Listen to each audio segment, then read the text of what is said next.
Welcome to the Cottage Chronicles, a show about fishing, family, and finding your way.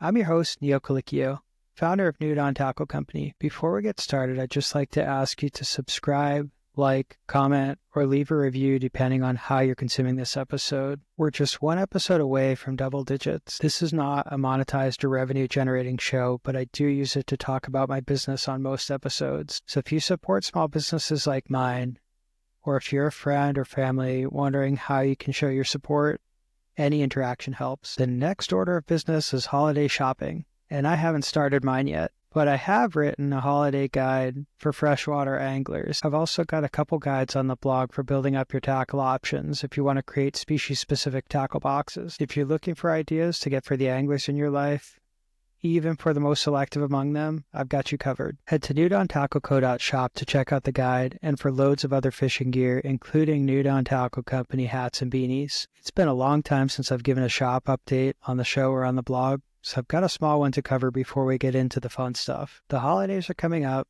and tax season soon after that, so I am trying to move some fishing tackle. Business continues to be pretty slow. I'm still looking for some dealers, still looking for merchandise options that won't charge me $30 for a t-shirt. And in the meantime, I'm working on making some small spinners. I've got to get back to tying bucktails, and I still have an airbrush waiting to be tested, along with some crankbaits that are still unpainted. I just received my invite to a virtual dealer show in December, so I'm hoping I can use that to get a head start on 2025. Just started looking at price lists, and I'm stoked to see a lot of newer options, as well as some deals on older standbys. I've got a lot of research to do over the next few weeks. I spent a lot of 2024 chasing cool lures, but I didn't have an end game in mind. So in the year ahead, I'm thinking of doubling down on more novice-friendly options. I want to write some more guides, I want to spend a little more time on the blog, and I'd like to develop some more kits. That's always been a goal of mine for this business. I'll continue to experiment with new products and see what sticks and what interesting stuff I can bring in. I really want to be more intentional about uncomplicating things. Stocking products that work and those that are easy to work. Simple, straight retrieves, few moving parts, and easy rigging options. That's the goal. High quality, utilitarian products that you can count on. I want to build some lures and pour some soft plastics because those are skills that I want to learn. I like the idea of experimenting with different lure weights and fine-tuning how they perform and what components I use. I also think I could put my BFA hat on and come up with some really cool color options for soft plastics. Maybe even include some custom jig heads or skirts, like what I was trying to do with my jig combinations earlier this year. In short, the dream of New Dawn Tackle Company is alive and well. I've been slower in publishing new posts and new episodes while I plan my next moves. I'm getting ready for my first guest appearance on another show, so I'll share some more details when that comes out. Once the water starts to freeze and once I get through my first tax season with this company, I'll spend more time doing research, writing, and bringing in some more products. For now, I'll keep a wet line and an open mind. If you're still listening and you're not sick of me yet, thanks for sticking with me. Without further ado, let's kick things off with an update on stocking season. Fish stocking, that is, not the red ones that hang by the fire. My fall trout season began around the first week of October. I started with spinners and spoons, casting at the head and tail ends of any moving section of water. I gradually explored every bend, break, and hole while depleting my tackle collection. The river is unusually low this year. Flow of water over the dam has slowed to a trickle. The tree roots along the bank are completely exposed, and most areas have 2 feet of dry riverbed between the roots and the edge of the water. Even without waders, I'm able to walk further upstream than I have ever been before. The other day, I was walking upstream to find a shallow pool where I could test my homemade spinners. I paused at a fork in the river to take a few casts. The main run was no more than a foot deep, with rocks big enough to conceal plenty of stockies. Outside the fork was a pool that extended about 20 feet back. While I made my way along the bank, my sunglasses slipped from my nose, and I looked down to adjust them. As I pushed my glasses back into place, I saw an orange crayfish belly up in the rocks. Taking a cue from fly fishing nerds, I figured it was a good time to try to match the hatch. I had great luck this summer with Ned-rigged TRD craws, so I thought I could entice a river bass or a pickerel by tying one on and moving to my favorite pickerel spot. There's a straight run of river between the sandbar and drainage culvert that holds pickerel all year round. If anything was going to hit a craw, it would be there. Sure enough, 2 casts led to 2 small pickerel before sundown. Following the successful pickerel outing, I took another trip just below the culvert, to a couple pools where I'd missed trout before. I tied on a few spinners and had a rainbow trout follow me into the last 3 feet of water before I broke off and headed back to my pickerel spot. Once again, I tied on a craw and cast upstream to hook a pickerel that came unhooked just at my feet. I scurried over to the next pool above the log jam and cast at the standing dead tree on the opposite bank. Few casts went without a bite or a follow, so I walked a bit further along the bank and hopped down to the water level. This time I cast directly across to the pool on the opposite side of the sandbar. As I bounced my craw along the riverbed, a fish took off with it. I thought it was another pickerel until I saw it jump. The silhouette was a dead giveaway that I'd hooked a trout. My lone trout of 2024 was a fat 14-inch rainbow caught on the most unlikely of baits, proving once again that the Ned rig is an unstoppable force. I've said it before and I'll repeat it. I am an amateur. Until recently, spinners and spoons were the only lures to ever leave my tackle tray. I've caught a couple of pickerel on jointed minnows and spinner baits, but I've yet to master other lure styles. Ned rigs and soft plastics in general weren't even on my radar before this season. I've now caught my PB largemouth, my first crappie, and numerous other fish on Ned rigs. I've also dropped or missed more fish this season than in the past 10 seasons combined. I've dropped a lot of fish due to the combination of stretchy mono and my tendency to crimp the barbs in all of my hooks. About a month ago, I was exploring a fallen tree that blocked the river just upstream of my favorite boat launch. Earlier in the year, someone sawed a relief cut in the log to let debris and water through. There's plenty more river beyond the tree, but it wasn't accessible unless you launched further upstream or got out of the kayak and carried it around. My first trip to the tree, I had a Z-Man Finesse TRD in fire craw tied on for crappie. This had been my lucky crappie color all summer long, and I figured this tree and others nearby would be loaded with fat black crappie, so I took a cast to the base of the tree where the roots met the bank. My jig had bounced off the tree and landed in the water at the corner where the two surfaces intersected. As it hit the water, a largemouth bass gulped it down and fought me for a minute before shaking the hook right at the boat side. I took several more casts, but I'd missed my chance. It was late in the day, and I didn't intend to haul my kayak over the tree, so I turned around and called it a night. Shortly after that trip, I took a kayaking hiatus and decided to focus on trout and the final wedding of my 2024 wedding gauntlet in Phoenix. Fortunately, I'd planned ahead to ensure that I'd have a free day off after flying home from Arizona. Even more fortunately, the temperature that day was in the mid-60s. It was the perfect day to get back in the kayak and paddle back to the tree. When I got there, I took my first cast straight at the corner, the same spot where the bass was hiding last time.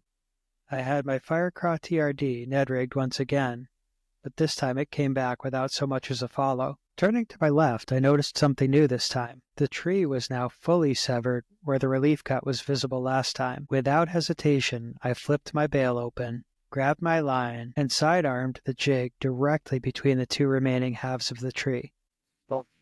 Just like the first time, a largemouth rocketed to the surface and took my jig right to the center of its palate. The fish have palates? Anyway, the hook set was perfect. Leap, splash. This was more like it.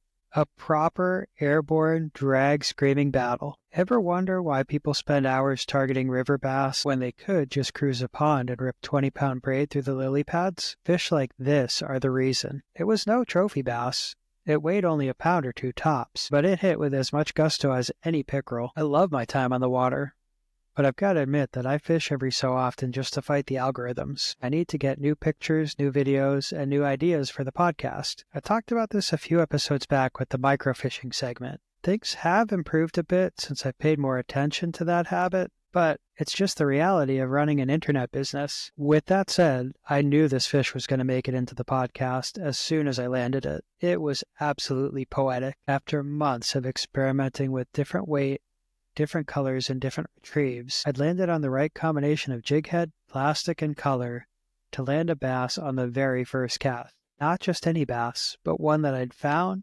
missed, and analyzed for weeks before besting him in the rematch of the century. I've been thinking about this lately, and I wonder whether the tendency to daydream about a fish and replay these battles is actually tied to a deeper sense of nostalgia. While we might not always show it, anglers are among the most sentimental and nostalgic people you can find. Think about it.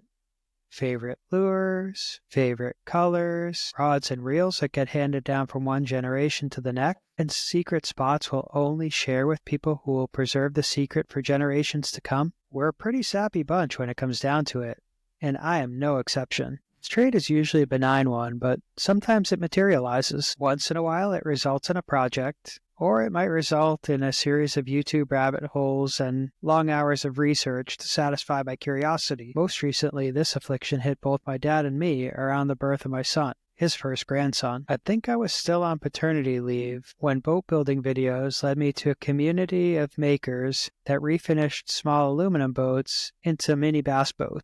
My dad, a lifelong angler himself, has been holding on to a 12-foot aluminum boat since my grandparents sold the cottage. Purchased sometime in the 60s, it's a sturdy vessel. Among the heftiest lawn ornaments you'll find for the size. Surely it's capable of supporting the weight of 2 anglers and a live well or a casting deck. I was visiting my parents one afternoon, and the baby was down for a nap when I queued up some YouTube videos of tiny bass boats. It started with simple seating modifications, then casting decks, then full aluminum frames with custom laser-cut EVA foam, rod lockers, and hand-fabricated hatches. It didn't take long before Dad was sold. It took months of scouring Marketplace, Craigslist, and the internet at large before my dad settled on a motor and a trailer for the old boat. After scrutinizing some iffy listings nearby, he settled on a new trailer in a box and a 4-horsepower Mercury outboard. Registration, assembly, and trailering logistics were mostly Dad's pet projects for the past month or so. I only know what he sent by text or what he shared over dinner. I can imagine there were numerous 4-letter words uttered or screamed between the time I helped him and the time that we first hit the water. When the day finally arrived, it didn't seem real. We loaded the trailer, got to the boat launch, and found our spot in the line of people launching and landing their boats. I took the first shot at starting the new motor, only to stall and then flood it. After adjusting the vents in the choke and opening up the throttle a bit, I backed it right into the mud. You know what they say, 3rd time's a charm. This time, Dad and I swapped spots. The motor started on the 1st or 2nd pull. It roared to life while we sat in neutral. Dad slowly adjusted the throttle and the choke. He shifted forward, and the boat jerked into motion. We did a wide circle in front of the boat ramp before riding upstream to the fishing ground. The fishing itself was uneventful. Dad lost a castmaster to a tree, and I snagged a net rig on the bottom. We didn't get any bites or follows. A bass boat hanging around the next bend caught something, but I didn't see what it was. The thing is, I didn't expect to catch anything. I was half expecting us to get stranded on a sandbar or to flood out the engine and have to paddle home. The goal was to get the boat on the water. Period. Honoring the legacy of the cottage and a gift that my father got from his father, those were just fringe benefits. I'd be remiss if I didn't tell you we put the boat back on the water a week later and caught a few bass. 5 largemouth bass between us. Dad caught 3 and I caught 2. It was his first time at a spot that I'd fished by kayak for a few years. It was my first time fishing it at a water level that was so low. We bottomed out a couple times at a spot that I knew was sketchy, but I didn't realize how far out it extended. Aside from that spot and a comically bad attempt by each of us to back the trailer up to the boat launch, the trip was objectively a success. Consider that my dad catches most of his bass on vacation these days. With the cottage gone, usually fishing for bass from the shore nearby is a fool's errand. He and I live a town apart, so we're usually fishing the same bodies of water. This was the first local trip that I can remember both of us catching a bass in years. Dad hasn't joined me for a kayak adventure yet, so in the spirit of Thanksgiving, it's only appropriate that I give thanks that my family has this boat and my dad is willing to humor my weird YouTube binges and oddball hobbies. For much of my life, we've gone on adventures with just days or mere hours of planning. After I graduated from college, we jumped in the car and drove 24 hours straight to Orlando. I'm getting sappier in my old age, but I'm glad that dad ventures are still alive and well in my family. While I was thinking about the boat and our sometimes unconventional adventures, something else struck me. For years, I've thought that Florida was about as close to fishing nirvana as an angler could get. I'm still pretty convinced of that. This grass is always greener mentality caused me to overlook a lot of the great fishing opportunities closer to home. Regular listeners will know that I've developed a bit of an infatuation for the Wachusett Reservoir, despite fishing it only once or twice this year. In addition to my typical bass and trout fishing, Fishing there opened me up to new species like lake trout and smallmouth bass. A couple of hours further away, I've got access to bodies of water like Lake Champlain, the Osable River, and countless other streams, rivers, brooks, and ponds, where I can find species like sturgeon, bowfin, walleye, fish that I've never even attempted to catch.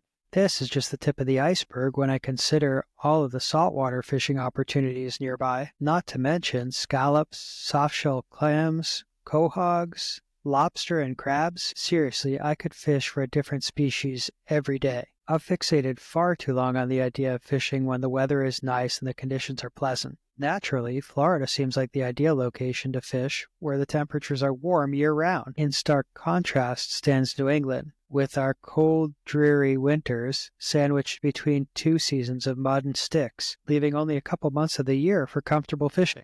When my wife Lauren was still pregnant, I started fishing every single day that I had at least an hour or two of free time, no matter the temperatures or the wind speed. No matter how much precipitation was in the forecast, I was dead set on getting all the fishing time that I could before the baby was here. I took a couple months off between the birth of my son and his first week of daycare, but I was back at it with a renewed sense of confidence in March. I fished riverbanks until the ice was thawed enough to put the kayak in the early spring. At that point, I got soaked fishing in the rain for fat perch and big pre-spawn bass. By summertime, I was well equipped with my Teflon pants and my rain jacket, and by autumn, I waded knee-deep in the surf at Plum Island to fish for stripers. Most of these trips weren't really significant in terms of fishing. Not one of them resulted in a PB. Some didn't result in any fish at all. However, they tested my resolve. They challenged me to try new tactics, push through the frustration. I'm not the saltwater angler that my grandfather was. I've never caught monster haddock, pollock, or cod like my dad has. On my best day, I might be able to pull a couple of freshwater techniques or lures out of my bag of tricks and teach a buddy or my brother a thing or two about fishing. But I'm a New Englander, born and bred. These waters are part of me and part of my story. My stubbornness knows no bounds, and I've got a whole lot of time to hone my craft. With each new spot, each PB, and each encounter, I'm learning to master my home waters. I will fish every season. I'll fish every single day that circumstances allow. I might never win a tournament, and I might never even win the pool, but I'm going to take advantage of every fishing opportunity that I get. I'm grateful that I have so many places left to explore. I can't wait to fish for new species, to write about them, and to share what I've learned. The thought of offering new products, sharing new techniques, and putting people on to fish fills me with excitement. These days, I dream of fishing. Sometimes I dream about sitting in the kayak, sometimes I'm fighting a monster, and sometimes I'm just building lures or pouring plastics. I haven't had a dream about my business taking off yet, but it'll come. With enough conviction and enough repetition, it'll come. Thanks again for tuning into this episode of the Cottage Chronicles. If you enjoyed this episode, follow me on Instagram and Facebook at Nude on Tackle Co. to keep up on all the latest fishing adventures, gear recommendations, and updates. Check out my blog at nudeontackleco.shop for more tips and tutorials, and check out the shop for all your fishing needs. Don't forget to leave a review or drop a comment to let me know what you think. Until next time, tight lines and happy fishing.